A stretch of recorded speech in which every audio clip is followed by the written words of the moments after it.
Hi everyone, कैसे हो आप सब लोग। तो आज हम जो हमारी नीट 2024 री एग्ज़ाम की सीरीज़ है उसमें नेक्स्ट क्वेश्चन का डिस्कशन करेंगे। क्वेश्चन कह रहा है match list 1 with list 2। List 1 में एटम और मॉलिक्यूल गिवन है, लिस्ट 2 में उनकी प्रॉपर्टी गिवन है।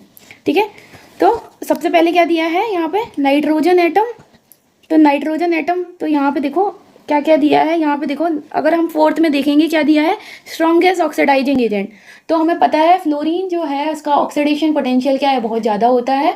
तो ये क्या हो जाएगा, एक ऑक्सीडाइजिंग एजेंट हो जाएगा। मतलब फ्लोरीन मॉलिक्यूल है, मतलब F2 का रिलेशन है वो फोर्थ के साथ हो जाएगा। ठीक है, तो यहाँ पे देखो बी का क्या हो गया, फोर्थ। अगर हम एलिमिनेशन मेथड से बात करें तो यहाँ देखो, यहाँ फोर्थ आ रहा है, यहाँ फोर्थ आ रहा है, यहाँ फोर्थ आ रहा है, मतलब फर्स्ट ऑप्शन तो क्या हो गया, इनकरेक्ट। ठीक है, अगर हम बात करें O2 मॉलिक्यूल की, तो O2 क्या होता है, पैरामैग्नेटिक।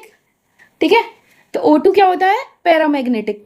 तो यहाँ पे अगर हम O2 के बॉन्ड ऑर्डर की बात करें तो कितना होता है वो, देखो अगर ट्रिक से बात करें तो 14 का 3 होता है, 15 का 2.5 होता है, और 16 का क्या होता है, 2 होता है। तो यहाँ पे 2 होता है। देखो अगर यहाँ पे इलेक्ट्रॉन फिल करेंगे तो 2 इलेक्ट्रॉन क्या आएंगे, सिग्मा 2p z में। फिर क्या आएगा, पाई 2px, पाई 2py।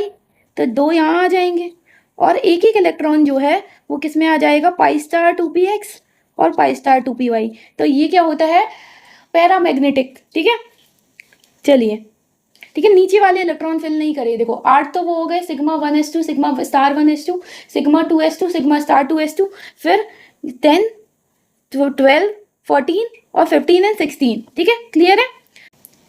अगला अगर हम बात करें, जीनोन एटम दिया है। तो जीनोन एटम, तो यहाँ पे देखो एक पॉइंट दिया है लिस्ट 2 में, most reactive element in group 18।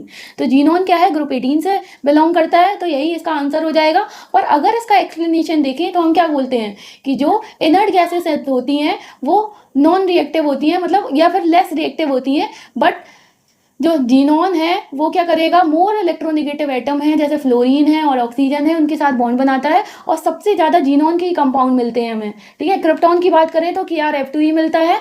ठीक है, तो यहाँ पे देखो जीनोन का रिलेशन किससे हो गया, हमारा सेकेंड से। ठीक है, मतलब डी का क्या हो गया, सेकेंड। तो डी का सेकेंड किस में गिवन है। ठीक है, फर्स्ट तो कैंसिल हो गया, तो थर्ड भी कैंसिल हो गया, सेकेंड और फोर्थ बचा। ठीक है, अब देखो यहाँ पे एक दिया है एलिमेंट, अच्छा फ्लोरीन। देखो हमने सी का भी लगाया, अभी सी का क्या लगाया, फर्स्ट।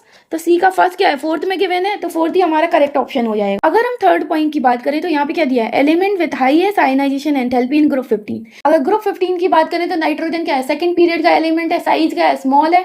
ठीक है, तो इलेक्ट्रॉन निकालने के लिए क्या ज़्यादा एनर्जी की रिक्वायरमेंट होगी, और वैसे भी हम कह रहे हैं जनरली जो डाउन द ग्रुप जाने पे आयनाइजेशन एनर्जी क्या है, डिक्रीज होती है। ठीक है, तो नाइट्रोजन का साइज छोटा है, तो हमें इलेक्ट्रॉन निकालने के लिए ज़्यादा एनर्जी की रिक्वायरमेंट पड़ेगी। तो यहाँ पे ए का रिलेशन किसके साथ हो गया, हमारा थर्ड के साथ, तो हमारा फोर्थ ही करेक्ट है। ठीक है, आई होप आपको समझ आया होगा। Thank you for watching.